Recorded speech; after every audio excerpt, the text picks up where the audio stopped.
Chapter 6 application of derivative, increasing और decreasing function clear है सबको? कोई भी फंक्शन इंक्रीजिंग मतलब कि वो बढ़ता हुआ जा रहा है, ठीक है, और डिक्रीजिंग मतलब कम होता हुआ जा रहा है। अब इसको हम डेरिवेटिव से कैसे चेक कर सकते हैं? कोई भी एफ एक्स हमें दिया हुआ है तो हम क्या करेंगे, पहले उसका डेरिवेटिव करेंगे, ठीक है। Differentiation x cube minus 2x square plus 5 दिया हुआ है सपोज आपको, ठीक है। तो अब क्या करोगे, या x square minus 2x plus 5 ले लिया, क्या करेंगे, पहले डेरिवेटिव करेंगे। क्या आ जाएगा डिफरेंशिएशन इसका, 2x माइनस 2। फिर हम इसको इक्वल्स टू 0 करके x की वैल्यू ऑब्टेन करेंगे। So 2x minus 2 equals to 0, so x equals to 2/2 यानी कि 1। क्लियर? और फिर इंटरवल हमें क्या बनाने हैं, माइनस इन्फिनिटी। अगर हमें यहाँ पे कोई भी रेंज नहीं दी हुई है फंक्शन के लिए तो हमारी normal range minus infinity to infinity है, और जो पॉइंट है वो आ गया हमारा एक 1। तो दो इंटरवल में डिवाइड हो गया ये, minus infinity to 1 and 1 to infinity. अब यहां पे हमें नेचर ऑफ फंक्शन बताना है कि वो इंक्रीजिंग होगा या डिक्रीजिंग होगा। तो उसके लिए हमें क्या करना है, एक तो पहले इंटरवल टेबल बनानी है प्रॉपर, ध्यान से देखो, interval sign of f dash x, ठीक है, sign of f dash x हमें चेक करना है, और उसके बेसिस पे हम नेचर ऑफ फंक्शन डिसाइड करेंगे, ठीक है। कैसे डिसाइड करेंगे, अगर एफ एक्स का साइन जो है वो पॉजिटिव है यानी ग्रेटर देन 0 है तो इंक्रीजिंग फंक्शन बनेगा, और अगर लेस देन 0 है तो डिक्रीजिंग फंक्शन बनेगा। सो क्या हो गया, पहले इंटरवल हमारा माइनस इन्फिनिटी टू 1, ठीक है। तो sign of f dash x क्या हो जाएगा आपका, अब यहां पे कोई भी एक वैल्यू रखो जो माइनस इन्फिनिटी और 1 के बिटवीन हो।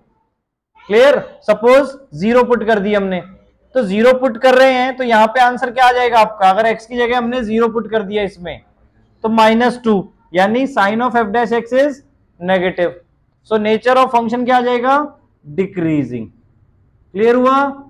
इसी बेसिस पे अगर सपोज हमने 1 टू इन्फिनिटी पुट कर रहे हैं इंटरवल, क्लियर, तो कोई भी एक वैल्यू 1 टू इन्फिनिटी के बिटवीन, सपोज 5 पुट कर दी, 5 2 जा 10, 10 माइनस 2 8, यानी आंसर क्या आया, पॉजिटिव। क्लियर? तो नेचर क्या हो जाएगा, इंक्रीजिंग, ठीक है। यहां पे नेगेटिव पॉजिटिव भी लिख सकते हो, या ऐसे F dash x is greater sorry less than 0, और एफ डैश एक्स इसमें क्या हो गया पॉजिटिव वाले में, ग्रेटर देन 0, ऐसे भी लिख सकते हैं हम यहाँ पे, ठीक है। आया समझ में इंक्रीजिंग डिक्रीजिंग फंक्शन?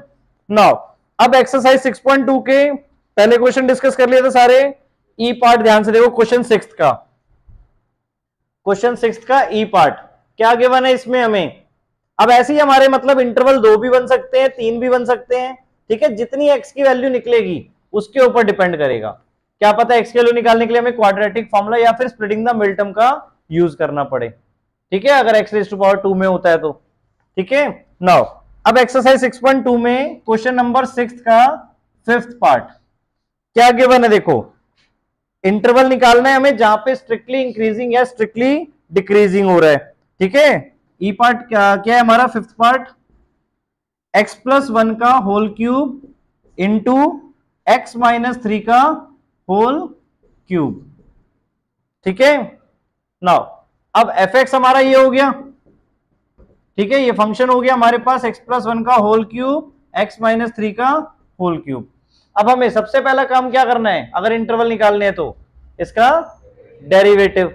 सो डेरिवेटिव करेंगे हम, एफ डैश एक्स क्या हो जाएगा, कौन सा रूल लगेगा इसका डेरिवेटिव करने के लिए, प्रोडक्ट रूल और चेन रूल साथ बाय साथ, ठीक है। तो पहले प्रोडक्ट रूल क्या आपका, एक का डेरिवेटिव करना है दूसरे को कांस्टेंट लेना है, तो x माइनस 3 का होल क्यूब हमने कांस्टेंट ले लिया, x प्लस 1 का होल क्यूब का डेरिवेटिव कर रहे हैं तो क्या आ जाएगा, 3 इंटू एक्स प्लस 1 का होल स्क्वायर, इस पूरे को हमने x माना अपने लिए, सो 3x स्क्वायर की फॉर्म बन गई, इंटू एक्स प्लस 1 का डेरिवेटिव जो कि 1 हो गया, ठीक है, प्लस x माइनस अब x प्लस 1 का होल क्यूब कांस्टेंट हो गया हमारे पास, और अब डेरिवेटिव हमें किसका करना है, सेकंड वाले का, x माइनस 3 के होल क्यूब का, तो इसका डेरिवेटिव क्या हो जाएगा, 3 इंटू एक्स माइनस 3 का होल स्क्वायर इंटू अगेन 1, ठीक है।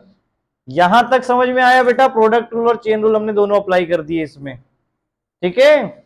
नाउ अब इसमें हमें एक तो इसको x की वैल्यू निकालनी है इससे, ठीक है ना, जो कि इक्वल टू 0 करके, तो इसे हमें सिंप्लीफाई नहीं करना है, कॉमन आउट लो, इसे फैक्टराइज करना है हमें कि x की वैल्यू निकालनी है। क्लियर?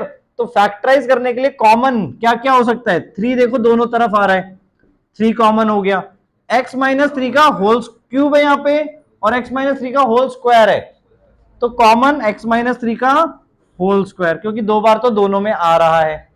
x प्लस 1 का होल स्क्वायर आ रहा है यहाँ पे x प्लस 1 का होल क्यूब है, तो x प्लस 1 का होल स्क्वायर, ठीक है। तो यहां से क्या बच गया आपका, एक x माइनस 3, ठीक है, और यहां पे फर्दर प्लस साइन आ गया ये, और यहां से क्या बच गया, x प्लस 1। क्लियर हुआ? ध्यान से देख लो बेटा, ये स्टेप फैक्टराइज कर दिया हमने यहां पे, ठीक है। Now so final f dash x हमारा क्या बन गया, 3 इंटू एक्स माइनस 3 का होल स्क्वायर, x प्लस 1 का होल स्क्वायर और 2x minus 2, minus 3 plus 1 minus 2 हो गया। अब इसमें भी फर्दर हम 2 कॉमन ले सकते हैं। क्लियर? तो 2 कॉमन ले लिया और 2 3 जा 6, तो यहां पर फाइनल हमारा ये बन गया f डैश x। क्लियर? ये आ गया आपका f डैश x। अब हमें क्या करना है, x की वैल्यू निकालनी है, इसको इक्वल टू 0 रख के, तो इसको इक्वल टू 0 करेंगे तो x माइनस 3 का होल स्क्वायर इक्वल्स टू 0, यानी x इक्वल्स टू 3 आ जाएगा इससे। क्लियर? तो एक वैल्यू तो x की आ गई हमारे पास। इसी तरह x प्लस 1 का होल स्क्वायर इक्वल्स टू 0 किया तो x इक्वल्स टू माइनस 1 आ गया, और एक वैल्यू क्या आ गई, x माइनस 1 इक्वल्स टू 0, तो x इक्वल्स टू 1 आ गया। यहां तक क्लियर है? तो 3 वैल्यू हमारे पास आ गई, तो इंटरवल आपका अब क्या क्या हो जाएगा, माइनस इंफिनिटी तो है ही, माइनस इंफिनिटी प्लस इंफिनिटी हम लेना है, ठीक है। तो अब इंटरवल कहां पे, पहले सबसे पहले -1, फिर 1 और फिर 3, तो कितने इंटरवल बन गए, 1 2 3 और 4, x की 3 वैल्यू तो इंटरवल 4। यहां तक क्लियर बेटा? किसी को कोई डाउट है तो बताओ। ये सारे मल्टीप्लाई में तो है बेटा, स्प्लिटिंग द मिड टर्म से भी तो आप कैसे करते हो, मल्टीप्लाई की फॉर्म में आता है ना, ये इसके फैक्टर्स हो गए ना, अब फैक्टर्स है ना, ठीक है। और इसको इक्वल टू 0 कर रहे हैं हम, तो स्प्लिटिंग द मिड टर्म में हम क्या करते हैं, x minus 3 x minus 2 equal to 0 आता है, तो दोनों को इक्वल टू 0 रखते हो ना अलग अलग, तो वहां पे 2 की जगह यहाँ पे 3 आए हैं। 3 का मतलब बेसिकली 5 फैक्टर है, बट ये दोनों सेम ही है, मतलब x माइनस 3 का होल स्क्वायर बोले तो 2x माइनस 3 है, तो दोनों से आंसर 3 आएगा, तो उनको हम अलग अलग इंटरवल तो नहीं बोल सकते हैं। क्लियर?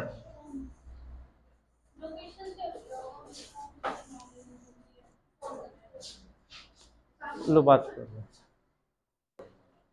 हाँ। सो हमारे पास 4 इंटरवल आ चुके हैं अब, ठीक है।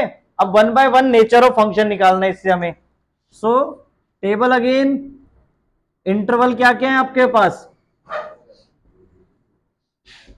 इंटरवल हमारे क्या क्या हो जाएंगे बेटा, पहला माइनस इंफिनिटी टू -1, दूसरा -1 to 1, 1 to 3 और 3 to इंफिनिटी। अब 1 बाय 1 हमें चारों में चेक करना है कि कौन सा नेचर आ रहा है। क्लियर? सो पहले sign of f dash x और फिर नेचर ऑफ फंक्शन।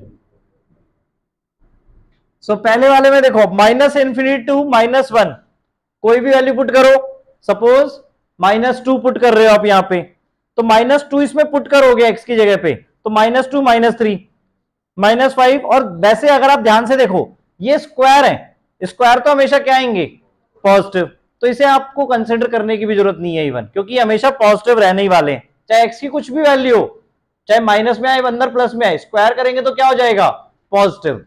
क्लियर? तो ये पॉजिटिव यहां पे चेक करना है बस आपको, 6 भी इवन पॉजिटिव है, सो हम क्या पुट कर रहे थे, -2 -1 -3, तो आंसर पूरा आपका नेगेटिव में आएगा। क्लियर? यानी f डैश x आपका क्या हो गया, लेस देन 0, तो लेस देन 0 हो गया तो नेचर क्या हो जाएगा यहां पे, डिक्रीजिंग। आया समझ में? सेम -1 to 1 में अगर हम रखें 0 रख दें, तो ये दो तो वैसे ही आपके, ठीक है, पॉजिटिव ही रहेंगे, 0 -1 अगेन -1 यानी नेगेटिव में आएगा आपका, चाहे नेगेटिव लिखो या एफ डैश एक्स सीधा लिख दो कि F dash x less than 0। So again यहाँ पे क्या हो गया, डिक्रीजिंग फंक्शन हो गया। क्लियर। अब 1 2 3 में 2 रख दिया हमने सपोज, तो 2 रखा, देखो इन दोनों में नहीं पुट करना, समझ में आ रहा है ना, क्योंकि स्क्वायर है यहाँ पे, अगर क्यूब होता तो करना पड़ता, क्योंकि माइनस का क्यूब माइनस, प्लस का क्यूब प्लस होता है, बट स्क्वायर हमेशा प्लस का हो या माइनस का हो प्लस ही रहता है। ठीक है, तो यहाँ पे 2 पुट किया, 2 - 1 1, तो ये पॉजिटिव आंसर आ रहा है, यानी एफ डैश एक्स क्या है यहाँ पे, ग्रेटर देन 0। सो साइन क्या हो गया, मतलब नेचर क्या हो जाएगा, इंक्रीजिंग। ठीक है, ऐसे ही 3 to infinity, सो 3 से बड़ा नंबर 5 रख दिया सपोज, तो 5 रखा, 5 - 1 4, ये पॉजिटिव ही है, तो positive again F dash x क्या हो गया, greater than 0। So function again increasing. तो अब इसको अगर हम एक साथ बोले कि -∞ से लेके 1 तक डिक्रीजिंग है बेटा, क्लियर। अब यानी ये 4 इंटरवल नहीं है, बेसिकली आपके 2 इंटरवल में ही कन्वर्ट हो गया। कैसे, -∞ से 1 तक डिक्रीजिंग है और 1 से लेके इंफिनिटी तक इंक्रीजिंग है। आया समझ में। तो इंटरवल तो हमारे ज्यादा निकले, बट वो कोलाइड हो गया, मतलब मिक्स होके वहां पे टोटल डिक्रीजिंग या फर्दर उसमें इंक्रीजिंग आ रहा है। क्लियर हुआ।